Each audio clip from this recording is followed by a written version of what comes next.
What's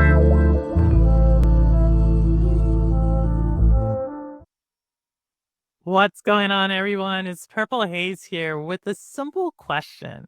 Are most gamers missing the boat with the next generation Xbox slash Xbox Prime slash Xbox handheld conversation?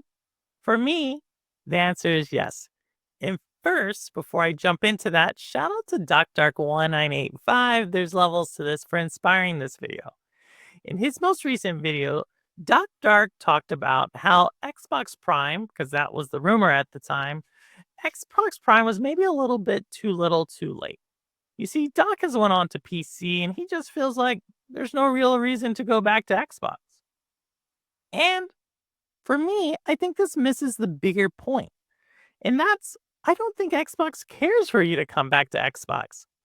Matter of fact, I think they'd rather you not come back to Xbox. I know that's a pretty controversial statement there, but let me jump into that a little bit. You see, in my opinion, Xbox is tired of subsidizing your gaming habits. I know, I just wanted to say it that way, but this is what I mean. For every generation of Xbox, at launch, the console has been sold at a loss. I know that's kind of crazy, but no, let me stick with me there for a second.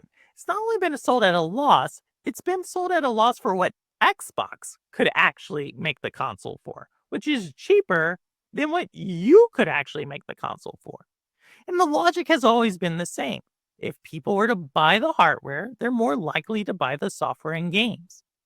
Well, that comes at a cost that eats into profitability.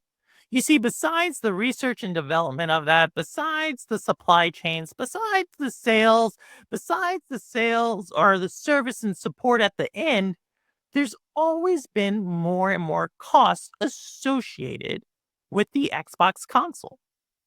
And for now, Xbox at least would rather you, the player slash consumer, take on some of that cost. So if you want to build the number one gaming PC or buy a pre-built gaming PC, well, guess what? That's someone else building it slash buying it slash taking all the liability. If you want to play on another console, well, guess what? That they're fine with that. That's someone else taking all that expense away from them. And so if you think about it, if you add up, especially if you're a PC gamer now, if you add up the costs that it is costs you to game on a PC today versus yesterday, you know what I mean. So more than a decade ago, it's gone up more and more. The cost has been put on the player slash consumer, and Xbox is totally okay with saying if you're going to spend that, you go ahead. We, meaning Xbox, want to have more players. That's why Xbox console sales no longer really matter. What does matter is players, and players are on all sorts of other platforms. And so on Xbox, and the math makes sense in a way, Xbox would rather have 100 million players paying $1 than 10 million players paying $10. And you may be, well, those are both $100 million. True. But it's a lot easier to get 100 million players to pay for $2 than it is to get 10 million players to pay for $20. Again, you may think those are same numbers, 200 million, but getting that 100 million to 200 million is a lot easier one way than the other. And that is the math that Xbox is dealing with. And for everybody else who's out there thinking like, well, you really love the Xbox brand, here's another way to look at it. With Blockbuster, 20 years ago, if we could go back in a time machine and tell Blockbuster, you know what, Blockbuster, you're going to need to become like Netflix. Blockbuster would have looked at you crazy. You want to know why?